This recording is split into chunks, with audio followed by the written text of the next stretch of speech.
Assalamualaikum warahmatullahi wabarakatuh. Saya Hamdan Murdani dari SDN Sukamaju, Kecamatan Ciater, calon guru penggerak Angkatan 11 Kabupaten Subang. Saya akan memaparkan koneksi antar materi modul 1.3 visi guru penggerak. Pada koneksi antar materi, terdapat pertanyaan pemantik, yaitu apa yang Bapak Ibu pahami mengenai kaitan peran pendidik dalam mewujudkan filosofi pendidikan Ki Hajar Dewantara dan profil pelajar Pancasila pada murid-muridnya dengan paradigma inquiry apresiatif di sekolah Bapak Ibu. Yang saya pahami, kaitan antara peran pendidik dalam mewujudkan filosofi pendidikan Ki Hajar Dewantara dan profil pelajar Pancasila dengan paradigma inquiry apresiatif sangat penting dan saling melengkapi dalam konteks pendidikan modern. Pada filosofi Ki Hajar Dewantara menekankan pendidikan yang berorientasi pada pengembangan karakter dan kemampuan anak secara holistik. Filosofi pendidikannya menggarisbawahi pentingnya yang pertama, pendidikan berbasis kebutuhan anak, yaitu mengutamakan pemahaman terhadap kebutuhan dan potensi individu siswa. Yang kedua, pengajaran yang menyenangkan dan menyentuh hati, yaitu menggunakan metode yang sesuai dengan perkembangan dan minat siswa. Yang ketiga, pengembangan karakter yaitu memfokuskan pada pembentukan karakter moral dan etika sebagai bagian integral dari pendidikan. Profil pelajar Pancasila mewujudkan karakter siswa yang beriman dan bertakwa pada Tuhan Yang Maha Esa dan berakhlak mulia, berkebinekaan global, gotong royong, mandiri, kreatif, dan bernalar kritis. Sedangkan paradigma inquiry apresiatif adalah pendekatan yang menekankan pada penemuan dan pemanfaatan kekuatan serta potensi positif dalam organisasi atau individu. Dalam konteks pendidikan, inquiry apresiatif mengarahkan perhatian pada yang pertama, penghargaan terhadap kekuatan dan potensi positif, yaitu mengidentifikasi dan memanfaatkan kekuatan siswa sebagai dasar untuk pengembangan lebih lanjut. Yang kedua, penciptaan lingkungan yang mendukung, yaitu membangun lingkungan yang mendukung dan memberdayakan siswa untuk berkontribusi secara positif. Yang ketiga, berkolaborasi dan partisipasi, yaitu mengajak siswa untuk terlibat aktif dalam proses belajar dan pengambilan keputusan. Kaitan ketiga elemen tadi, yang pertama, pendidikan yang berfokus pada kekuatan siswa.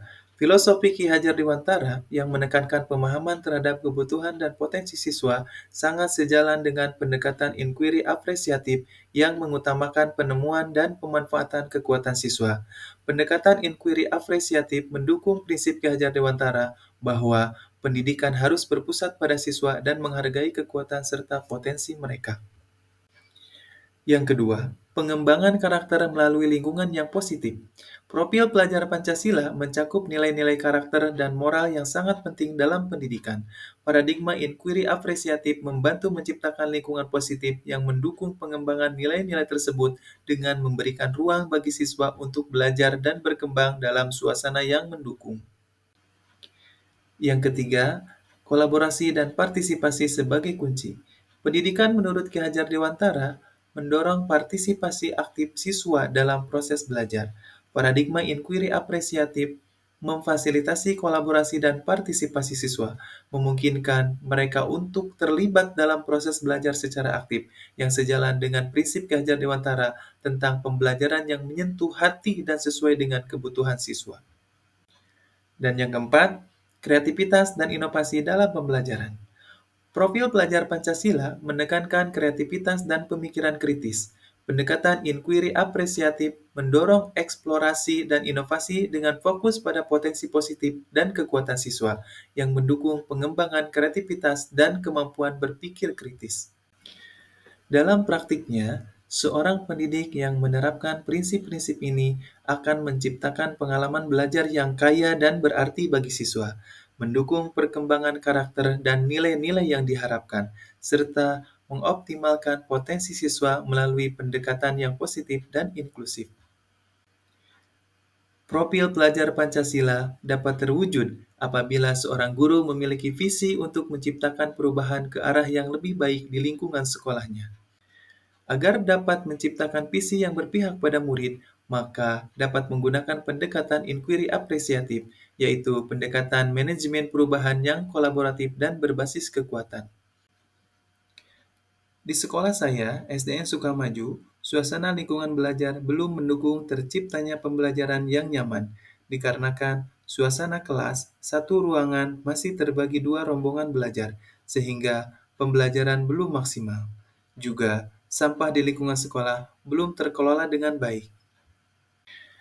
Padahal, lingkungan belajar yang nyaman akan membuat kegiatan pembelajaran menjadi lebih efektif untuk mengembangkan berbagai potensi yang dimiliki siswa. Saya mencoba mewujudkan paradigma inquiry apresiatif melalui prakarsa perubahan, yaitu mewujudkan siswa yang mempunyai sikap peduli lingkungan. Diharapkan, prakarsa perubahan tersebut dapat mewujudkan peran pendidik dalam filosofi pendidikan Ki Hajar Dewantara yang berpihak pada murid, juga mewujudkan siswa yang mempunyai karakter profil pelajar Pancasila. Pertanyaan pemantik kedua, revisi dan rumuskan dengan penuh keyakinan visi yang telah Bapak Ibu buat berdasarkan jawaban pertanyaan di atas ke dalam sebuah visi yang membuat Bapak Ibu bersemangat ketika membacanya dan menggerakkan hati setiap orang yang membacanya. Pada tugas sebelumnya, demonstrasi konstekstual, saya menuliskan visi guru penggerak, yaitu terwujudnya lingkungan pembelajaran yang religius, berbudaya, berteknologi, ramah, aman dan nyaman, serta dapat mengembangkan potensi siswa sesuai dengan nilai-nilai Pancasila dan kebutuhan perkembangan zaman. Namun, berdasarkan paradigma inquiry apresiatif yang telah saya rancang, maka saya merevisi visi tersebut menjadi terwujudnya lingkungan pembelajaran yang religius, berbudaya, berteknologi, ramah, aman, dan nyaman, serta dapat mengembangkan potensi siswa sesuai dengan karakter profil pelajar Pancasila. Alasan pemilihan visi tersebut yaitu saya ingin menciptakan siswa yang berakhlak mulia, memiliki wawasan global, berbudaya, gotong royong, mandiri, kreatif, dan kritis, juga memiliki sikap peduli terhadap keadaan lingkungan sekitar. Demikian pemaparan dari saya. Terima kasih. Wassalamualaikum warahmatullahi wabarakatuh.